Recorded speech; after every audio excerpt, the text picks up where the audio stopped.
Hello guys, मैं हूं कृतिका आदित्य और अनुपमा की आगे वाली कहानी में फाइनली यहाँ पर अनुज जो है भिड़ जाता है श्रुति और आध्या के सामने अनु के लिए। यानी कि यहाँ पर श्रुति को बहुत गुस्सा आता है। अनु समझाता है कि भाई सब तुम किस मिट्टी के बने हुए हो। आध्या जब यहाँ पर अनु की जो है फटकार लगाती है और साथ ही में यहाँ पर उसकी शिकायत करती है तो अनुज एक ही चीज कहता है कि तुम लोग यहाँ पर अपने मतलब को देख रहे हो, वो यहाँ पर बेचारी अपने कॉम्पिटिशन सारी चीजों को छोड़कर तुम पर फोकस कर रही है, तुम ठीक हो गई उसकी वजह से, लेकिन यहाँ पर तुम्हें उसकी चुगलियां करनी है। और उल्टी यहाँ पर जो है आध्या जैसे ही फोटो जो है वो अनुपमा की डायरी में देखती है, भाई साहब उसकी डायरी फाड़ देती है। अब अनुपमा के सामने सबसे बड़ा सवाल आता है कि कंपटीशन को किस तरीके से जीता जाए, क्योंकि अनुपमा पूरी तरीके से परेशान हो जाती है।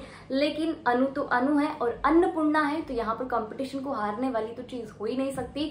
कंपटीशन को फाइनली यहाँ पर अनु अपने खेल से किस तरीके से अपने साइड लेती है तो आप देखोगे ही सही क्या डिश बनाती है। ये सब जो है हमारे यहाँ पर बहुत ज्यादा हम सब एक्साइटेड है उस चीज को जानने के लिए। और उसके साथ ही मैं आगे वाली कहानी की बात करूं तो यहाँ पर श्रुति पूरी तरीके से विलन का रोल में आने वाली है, क्योंकि जैसे ही कंपटीशन अनुपमा जीतेगी, अनुज पूरी तरीके से अनुपमा से ही प्यार करता है, चाहे कुछ भी हो जाए, चाहे श्रुति ने कितना ही कुछ किया हो। तो फाइनली यहाँ पर श्रुति को नेगेटिव रोल में दिखाना तो यहाँ पर मेकर्स का फर्ज बनता है, क्योंकि कहानी आगे ही नहीं बढ़ेगी अगर यहाँ पर श्रुति को नेगेटिव रोल में नहीं दिखाया जाएगा। तो फाइनली यहाँ पर श्रुति नेगेटिव बनती है। आध्या जो है अनुपमा के थोड़ा थोड़ा करीब होने की कोशिश करती है, लेकिन श्रुति और आध्या मिलकर अनुपमा को अपनी जिंदगी से बाहर निकालने की पूरी कोशिश करेगी, लेकिन कामयाब नहीं होगी। और उसी के साथ आपको दिखाया जाएगा शाह परिवार वालों का सीन, जहां पर अलग ही खेल चल रहा है। तो तोशो और किंजल फाइनली यहाँ पर इंडिया भी पहुंच जाते हैं। डिम्पी जो है टीटू के साथ खुश रहने की कोशिश करती है, लेकिन वनराज का अपने अलग चक्कर है।